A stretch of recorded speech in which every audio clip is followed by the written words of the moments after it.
हाँ। नमस्कार साथियों, आप सभी का स्वागत है सक्सेस स्टेप्स में। साथियों, जैसा कि आप सभी को ज्ञात है, मध्य प्रदेश की जिलेवार सीरीज में इंदौर संभाग के अंतर्गत आने वाले हम लोग समस्त जिलों को चर्चा कर रहे हैं। उसी के अंतर्गत हम लोगों ने धार, झाबुआ, अलीराजपुर तथा बड़वानी जिले को पढ़ चुके हैं। साथियों, आज हम लोग जिला खरगोन के बारे में चर्चा करेंगे और इसका विभाजन किस प्रकार हुआ तथा यहाँ पर प्रमुख मेले, समाधि आदि चीज़ों पर बहुत शानदार तरीके से चर्चा करेंगे। साथियों, तो जुड़े रहिएगा वीडियो के अंत तक। देखते हैं जिला खरगोन।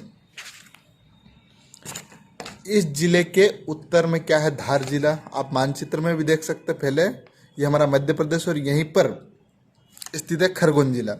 उत्तर में धार जिला, इंदौर तथा देवास है। और पूर्व में यहाँ पर बात करते हैं हम लोग तो खंडवा तथा बुरहानपुर जिला है, जो कि बुरहानपुर मध्य प्रदेश का सबसे दक्षिणी जिला है ना। और पश्चिम में कौन सा जिला है? बड़वानी जिला। तो इसकी भौगोलिक स्थिति हम लोगों ने समझ लिया। और इसके बाद यह नर्मदा सोन घाटी क्षेत्र के अंतर्गत ही आता है और नर्मदा घाटी के लगभग मध्य भाग में स्थित है इस जिले का। यहाँ पर नर्मदा नदी निकलती है और ये मध्य भाग में स्थित है। इस जिले में उत्तर में विंध्याचल पर्वत यानी यहाँ पर विंध्याचल पर्वत स्थित है उत्तर में, और दक्षिण में सतपुड़ा पर्वत है। इस प्रकार से सतपुड़ा पर्वत श्रेणी है और यहाँ पर कौन सी है? विंध्याचल पर्वत। यहाँ पर यह महाराष्ट्र साथ भी सीमा साझा होती है इसकी दक्षिण में। आइए आगे हम लोग चर्चा करेंगे इसका क्या है, किस प्रकार से इसका विभाजन हुआ था, आदि चीज़ों को हम लोग चर्चा करेंगे। तो यह 1 नवंबर 1956 को अस्तित्व में आया था। किस नाम से? पश्चिमी निमाड़ के साथ में। मध्य प्रदेश का गठन कब हुआ था? 1 नवंबर 1956 को। उसी के साथ इस जिले का निर्माण हुआ था पश्चिमी निमाड़ के रूप में। लेकिन एक डेट आती है 25 मई 1998, जो कि पश्चिमी निमाड़ को 2 भागों में बांट देता है। कौन कौन से? जिसमें बड़वानी जिला तथा खरगोन जिले का निर्माण हो जाता है। तो इस प्रकार से 25 मई 1998 को जो पश्चिमी निमाड़ जिला था उसमें बड़वानी तथा खरगोन जिले के रूप में नए जिलों की उत्पत्ति होती है 25 मई 1998 को, है ना साथियों। अब जो आगे जो खरगोन है, इसका किस प्रकार नाम रखा गया है, इसको भी हम लोग चर्चा करेंगे। तो ऐसा अनुमान है कि आर्य और अनार्य सभ्यता की मिश्रित भूमि होने के कारण यह निमार्य नाम से जाना जाने लगा, जो कि कालांतर में अभ्रंश होकर निमार तथा फिर निमाड़ में परिवर्तित हो चुका है। क्या है? यहाँ पर अनार्य तथा आर्य लोग निवास करते हैं और मिश्रित सभ्यता होने के कारण निमार्य के नाम से जाना जाने लगा। धीरे धीरे अभ्रंश होकर निमाड़ में परिवर्तित हो गया। नीमा मतलब आधा। एक अन्य मतानुसार नीम मतलब नीम के वृक्ष के कारण भी इसका नाम निमाड़ पड़ा गया, है ना। इसे प्राचीन काल में किस नाम से जाना जाता था? खरगोशन नगरी के नाम से भी जाना जाता है। साथियों, बहुत महत्वपूर्ण हो सकता है, अगर ये प्रमुख पॉइंट हो सकता है। क्या है? खरगोशन किस शहर को नाम से जाना जाता है? तो आपका उत्तर होना चाहिए हमारा खरगोन जिला, जिसे खरगोशन के नाम से प्राचीन समय में जाना जाता था। तो इतनी जानकारी साथियों, आशा करता हूँ समझ आ गई होगी। एक बार रिपीट कर लेते हैं हम लोग छोटे छोटे भागों में। तो 1 नवंबर 1956 को अस्तित्व में आया था पश्चिमी निमाड़ के रूप में, और 25 मई 1998 को पश्चिमी निमाड़ का विभाजन हो गया। किस नाम से? खरगोन तथा बड़वानी जिले के नाम पे 2 भागों में बट गया है। और इसका निमार्य किस नाम से कारण हुआ है? तो इसमें आर्य तथा अनार्य के लोगों की मिश्रित संस्कृति होने के कारण निमार्य हो गया, या फिर नीम के अधिक वृक्षों के होने के कारण इसे निमाड़ नाम रखा गया, और प्राचीन काल में इसे खरगोशन के नाम से भी जाना गया है। आगे हम लोग देखेंगे यहाँ पर प्रमुख शहर है तो महेश्वर। खरगोन जिले में एक प्रमुख शहर आता है महेश्वर, जिसकी है वंश के राजा कीर्तिवीर्य और रानी कौशिक के पुत्र सहस्त्रा अर्जुन थे। इन्होंने महेश्वर को बसाया था। किसने? सहस्त्रा अर्जुन, जो कि है वंश के राजा थे, जिनके पिता का नाम कीर्तिवीर्य तथा माता का नाम रानी कौशिक थे। इन्होंने इस शहर को बसाया था महेश्वर को, जिसने रावण को पराजित किया था। साथियों, रावण को हराने वाले कौन थे? सहस्त्रा अर्जुन। अब ऋषि जगदम्नी को प्रताड़ित करने के कारण उनके पुत्र भगवान परशुराम ने सहस्त्रा अर्जुन का वध किया था। जो जगदग्नि थे, इनको इन्होंने प्रताड़ित किया था। किसने किया था? सहस्त्रार्जुन ने। और परशुराम के इनके जो जिनके पुत्र थे जगदम्नि के, उन्होंने परशुराम इन्होंने ही जो सहस्त्रार्जुन का वध किया था। कालांतर में महान देवी अहिल्याबाई होलकर की राजधानी रहा महेश्वर। नर्मदा नदी के किनारे बसा होने के कारण यह अपने बहुत ही सुंदर भव्य घाट महेश्वरी साड़ी के लिए प्रसिद्ध है। साथ ही महेश्वरी साड़ी और मध्य प्रदेश में एक और साड़ी प्रसिद्ध है, चंदेरी साड़ी, जो कि अशोकनगर जिले के अंतर्गत आती है, चंदेरी साड़ी। तो यह दो साड़ियाँ प्रसिद्ध है, कौन कौन सी? महेश्वरी तथा चंदेरी। ये ध्यान रखिएगा। आगे इस घाट पर बहुत सारे मंदिर भी है। आदि गुरु शंकराचार्य तथा पंडित मंडन मिश्र की यहाँ पर शास्त्रार्थ यहीं पर हुआ था। आदि गुरु शंकराचार्य और पंडित मंडन मिश्र का शास्त्रार्थ यहाँ पर हुआ था महेश्वर में। आगे हम लोग देखेंगे सहस्त्रधारा, इसका भी किस प्रकार से हुआ था, इसका उदय, यह भी हम लोग चर्चा करेंगे। तो यह महेश्वर में स्थित है सहस्त्रधारा, जो कि खरगोन जिले के अंतर्गत आता है। सहस्त्रधारा का अर्थ होता है 1000 धाराएं। इस स्थान पर नर्मदा नदी को विभिन्न धारा में बढ़ गए, लगभग 1000 धाराओं में बढ़ चुकी है। और इस धारा का निर्माण क्यों हुआ था, तो यह आपको चर्चा करेंगे इसमें। यह वंश के राजा कौन है? सहस्त्रार्जुन। राजराजेश्वर सहस्त्रार्जुन ने 500 रानियों के साथ जल क्रीड़ा करते हुए नदी के बहाव को 1000 भुजाओं से रोक लिया था। इनकी एक वरदान प्राप्त हुआ था। जो सहस्त्रार्जुन थे, इनको भगवान ने 1000 भुजाओं का वरदान दिया था, और इन्हीं भुजाओं से नर्मदा नदी को इन्होंने रोका था, 1000 भुजाओं से, जिसमें नर्मदा नदी 1000 भागों में एक परिवर्तित हो गई थी।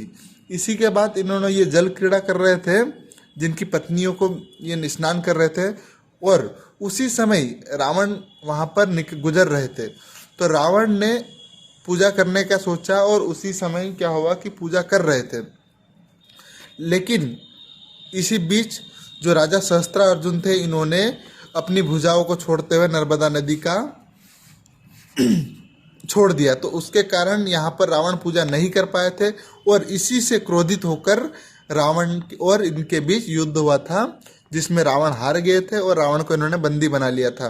क्योंकि रावण जो नर्मदा नदी ये भुजाओं से रोकने के कारण एक खाली, ऐसा लगा कि यह खाली स्थान है, तो उन्होंने रावण ने महादेव की पूजा करने की सोची। लेकिन उसी बीच में जो सहस्त्रार्जुन ने जो अपने नर्मदा नदी की धाराओं को रोका था, उसी से छोड़ दिया। उसके कारण रावण पूजा नहीं कर पाया, और रावण के नाराज होने के कारण इससे इनके बीच युद्ध हुआ था।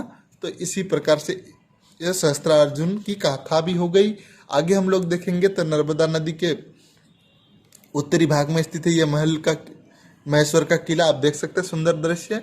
आगे हम लोग चर्चा करेंगे, यहाँ पर कुंदा तथा वेदा नदी प्रवाहित होती है।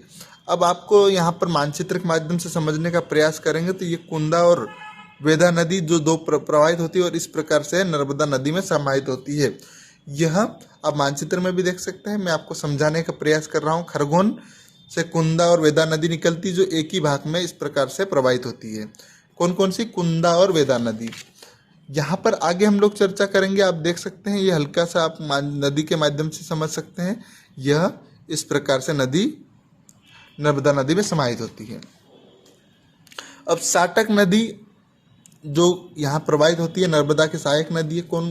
दो नदियाँ प्रवाहित होती, कुंदा और अपर वेदा, तथा साटक नदी खरगोन जिले की प्रमुख नदियाँ हैं, जो आप देख सकते हैं। साटक डैम से होकर यह इस प्रकार से नर्मदा नदी में समाहित होती है। कौन सी नदी? यह साटक नदी। आप दोनों नदियों को समझ लिया, कुंदा और अपर वेदा, तथा साटक नदी कहाँ पर प्रवाहित होती है? खरगोन जिले में, जो कि नर्मदा नदी की सहायक नदी है। आगे हम लोग चर्चा करेंगे तो नर्मदा की बाई और 22 है, तथा दाई और इस साइड में 19 नदी है। टोटल नर्मदा की 41 सहायक नदियां है। तो यह महत्वपूर्ण जानकारी होती है, साथियों ध्यान रखिएगा। आगे हम लोग देखेंगे यहाँ पर सिंचाई परियोजना। तो सिंचाई परियोजना बहुत सारी तो नहीं है, 2-3 ही है, तो उनके बारे में भी हम लोग चर्चा करेंगे। तो पहले हम लोग पर चर्चा करेंगे महेश्वर परियोजना, है ना। तो महेश्वर परियोजना आप देख सकते हैं, ये महेश्वर स्थित है, और इसी के पास में मंडलेश्वर स्थित है। और यहाँ पर एक डैम बना हुआ महेश्वर परियोजना, जो कि नर्मदा नदी के मानचित्र से आप देख सकते हैं। हम लोग गूगल मैप की सहायता से इस प्रकार से डैम का निर्माण किया जा रहा है और यहाँ पर महेश्वर परियोजना स्थित है। आगे हम लोग चर्चा करेंगे तो इंदिरा सागर परियोजना में महेश्वर परियोजना, ओंकारेश्वर परियोजना, इन तीनों को किस नाम से जाना जाता है? इंदिरा सागर परिसर के नाम से जाना जाता है साथियों। कौन कौन सी? महेश्वर परियोजना, ओंकारेश्वर परियोजना तथा इंदिरा सागर परियोजना, यानी पुनासा डैम, जिसका निर्माण हुआ था 1984 में, है ना, 1984 में हुआ था। तो इन तीनों को किस नाम से जाना जाता है? इंदिरा सागर परिसर के नाम से जाना जाता है साथियों। प्रश्न पूछा जा सकता है यहाँ पर। तो इंदिरा सागर परियोजना, महेश्वर परियोजना और ओंकारेश्वर परियोजना को इंदिरा सागर परिसर के नाम से जाना जाता है, ध्यान रखिएगा। आगे हम लोग चर्चा करेंगे अगली कौन सी है? देजला देवड़ा, जो कि 1983 से 1988 के बीच में इसका निर्माण हुआ और यह नर्मदा की सहायक नदी कुंदा नदी, जो कि भगवानपुरा में स्थित है, यह डैम देजला देवड़ा परियोजना। अब मानचित्र में भी हम लोग देखेंगे तो ये देजला है, खरगोन के पास में कौन सी? कुंदा नदी इस प्रकार से प्रवाहित होती नर्मदा नदी में, और यहाँ पर खरगोन से देजला गांव स्थित है और यहीं पर देजला देवड़ा परियोजना स्थित है। महत्वपूर्ण परियोजना है देजला देवड़ा परियोजना। कहाँ पर स्थित है साथियों? तो यह खरगोन जिले में स्थित है, जिसका निर्माण कब हुआ था? 1983 में शुरू हुआ था और 1988 में कंप्लीट हो चुका था। भगवानपुरा के पास में देजला गांव में स्थित है, आप यहाँ पर फोटो देख सकते हैं। अब अगली परियोजना कौन सी है? साटक परियोजना। यह नर्मदा की सहायक नदी कौन सी है? साटक नदी। सॉरी, यहाँ कुंदा नदी लिखा गया है, लेकिन यह साटक नदी पर स्थित है। आगे हम लोग चर्चा करेंगे। तो साटक नदी पर स्थित होने के कारण से साटक परियोजना के नाम से जाना जाता है। और ये डैम देख सकते हैं यहाँ पर मानचित्र में भी, और इसका जो फोटो है यहाँ पर इस प्रकार से साटक परियोजना के नाम से जाना जाता है।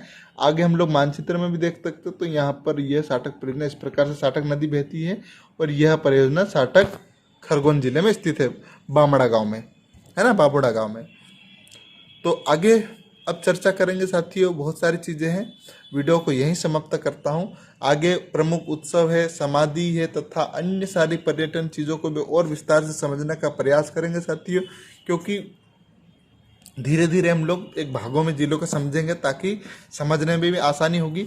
तो आज हम लोगों ने क्या क्या चर्चा किया? अपर वेदा परियोजना, जो कि नर्मदा की सहायक नदी पर स्थित है, ये चर्चा करना ध्यान नहीं रहा, इसके कारण आप देख सकते हैं यहाँ पर अपर वेदा परियोजना भी इसमें स्थित है और साटक परियोजना खरगोन जिले में स्थित है। देजला देवड़ा परियोजना, महेश्वर परियोजना जो कि इंदिरा सागर परिसर के अंतर्गत आती है, जिसमें इंदिरा सागर परियोजना, महेश्वर परियोजना और ओंकारेश्वर परियोजना तीनों मुख्य रूप से शामिल है। आगे हम लोगों ने चर्चा करी सिंचाई परियोजना। पूरी चर्चा करने के बाद साटक नदी, अपर वेदा, कुंदा नदी और महेश्वर के बारे में समझा, जो कि महेश्वर की स्थापित किसने किया था? हे वर्ष के राजा सहस्त्रार्जुन ने। बहुत सा इन और तथा खरगोन का जो निमारे शब्द के बारे में चर्चा की साथियों। तो जानकारी को अब यहीं समाप्त करते साथियों। अगला पार्ट 2 इसके बाद जस्ट आएगा, जुड़े रहिएगा साथियों। धन्यवाद। जय हिंद, जय भारत।